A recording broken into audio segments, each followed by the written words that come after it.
Something very sad has just happened. That's been around since the very start of STU'S Reviews. Hello and welcome to STU'S Reviews. Rest in pieces. It's a good job that I'm reviewing this today. Possibly some of the smallest RGB smart bulbs that you can buy right now.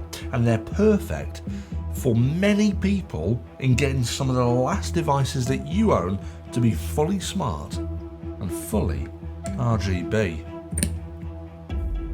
Woo! These are the G9 smart bulbs by Feconn, and what makes them super special is that these are the first full colour smart G9 bulbs to exist, meaning those of you with G9 light fittings will be overjoyed that you can finally fit these bulbs colour into them. But I'm going to turn this down, it's a bit bright. Let's put it to a warmer colour for now. Look at that, that's a bit better. Now, I would bet a Christmas bauble that those of you with a smart home, the G9 fitting is probably the last stand for dumb bulbs in your house. Well, today we fight back with this thing. It's a beautiful piece of engineering featuring 47 LED emitters, and although the Feconn G9 bulb might be small, it packs a hell of a lot of punch for its size. Now, it's important to note that the LED G9 bulbs have been around for a few years already. Feconn in fact do a bunch of white spectrum G9s, but this is the first time that we've seen full colour control with these. Now, typically G9 hasn't been a fitting that's been particularly popular in recent years. Old G9 bulbs tend to be particularly small and don't give off a lot of light. And you mostly find them used on smaller spaces or on light fittings with multiple bulbs needed, like chandeliers. Also, the old style construction was terribly unreliable, often lasting only a year or less, which is largely down to the tungsten filament burning out quickly. Now, most are rated to 2,500 hours maximum, which is about right for around a year of use in a regular house. LED bulbs like this can last nearly 50,000 hours of use, which would equate to about 22 years based off the same calculations. And with LED, you'll find it's much more energy efficient, putting out far more light for far less electricity. So I'm super happy that I can now add smart colour G9 bulbs to my smart home repertoire. Now, chances are, if you have a smart home, you already have the app that these natively use installed on your devices, and that's Smart Life. It's a pretty generic app that's often used by manufacturers rather than making their own app, so I'm quite thankful because it makes it much easier. It means that I can plug the bulb in, load up the app, and the app recognises there's a bulb to be paired straight away, which then takes less than 20 seconds. And once in, it automatically syncs to my Alexa smart system without me having to do anything further. So the actual pairing process is probably among the most simplistic that you can come across. No faffing around, and instant usability that appears to be excellently responsive. Take a look at this. Tap the button, off it goes. Tap the button, on it goes. Off, on, off, on. It's almost instantaneous. And actually, because it's synced to the Smart Life app, I can connect it to peripherals within this, which opens up more opportunities for automations that the Amazon app doesn't let me do. For example, I've set this so that I can ask my Echo devices to boil the kettle, and then my light will flash when my smart kettle has reached temperature so that I don't waste my time waiting around. It's also handy so that I know when my wife has sneakily tried to make herself a brew without offering me one. Although I will say that the Smart Life app is a little bit plain. Unfortunately, trying to get things like colours to trigger with the inbuilt automation proves a little bit difficult. But this is where third-party connectivity comes in, working with Google, Alexa and SmartThings for a good range of options when it comes to automations. And through these, you're able to customize the color of the lamps under the automation. And as for the color, these things are surprisingly superb. Take a look at this. So if I just cycle through the colors, we're on red now, we're on 100% brightness and 100% saturation. So I'll just go around the colors here. Do you know, I didn't have too high expectations given the size. However, having tested them, I would in fact go as far as saying they have some of the best colour saturation for any bulb that I've tried so far. Even the switchpot bulbs that I featured last year don't quite have as good a colour saturation as these. I'm genuinely very impressed with the overall colour. The brightness is pretty impressive too, and given that you have a full spectrum of white to play with, there's a hell of a lot of range with these bulbs. Sure, when you're using it in colour, it might not be as bright as a pure white LED G9, but the functionality trade-off in my eyes is worth it. And I think these look by far the best in lamps and light fittings that diffuse the light, because like most LED lighting, like now, it's particularly bright and quite jarring to the eyes. So I thought I'd go online and try and find some light fittings that have G9 but diffuse the light.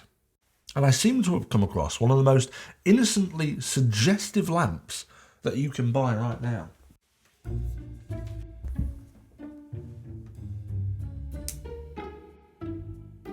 Somehow it's completely innocent, but yet also horrendously suggestive. Anyway, it works perfectly to demonstrate how diffusing the light really creates an awesome effect, illuminating these two gigantic bulbous balls. It's given me two gigantic red glowing balls on my desk.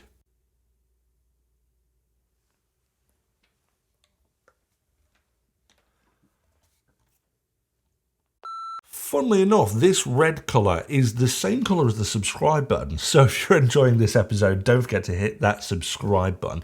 I'm trying to reach 100,000 subscribers by the end of the year, and we're nearly 3/4 of the way there. So hit that subscribe and help me get to that goal. But going back to my two red balls, of course, by shielding the G9 bulbs with these opaque orbs, you do lose a little bit of light projection, but this type of lamp is all about creating a more ambient nature rather than illuminating an entire room. But there is one consideration here. These bulbs, because they are full of smart tech and RGB lighting, they're around twice the size of a regular G9 bulb. Now this could cause some issues depending on what lamp or light you're using. For the most part you'll be fine. As you can still see, it still fits this, even though this is quite a small lamp. So in most cases I think you'll be fine. Let's move this over here. Oh, do you know, that looks alright over there. Maybe I should replace it with a round lamp. I don't know. What do you think? Do you think I should replace it with a round lamp, or should I get a green banker's lamp? Let me know in the comments. Quite like the idea of that. It's very Art Deco. Let me know what lamp I should get. If you found one online, drop a link below. I'll take a look and I'll buy one. As an example of where the light fitting might be a little bit awkward, I've got here this little top here for actually this lamp that I had. Now if you actually put the bulb in, you'll see it does stick over the top ever so slightly, so these won't fit everything, but they do have the full dimensions for these bulbs available, which I'll drop in a link below so you can measure up to check if these are going to be suitable before you buy them. And talking about buying without discount, the cost of face value is relatively expensive for these at £40 for three, which works out at £13.33 per bulb. Now on the surface that might seem like a lot, but let's go back to the stats for a second. Taking a look at Amazon, you can buy packs of regular G9 bulbs that works out about 75p per bulb. Now, if we take that price and divide it by the years it will last for, which is approximately a year to a year and a half, then you're paying about 50p per bulb per year.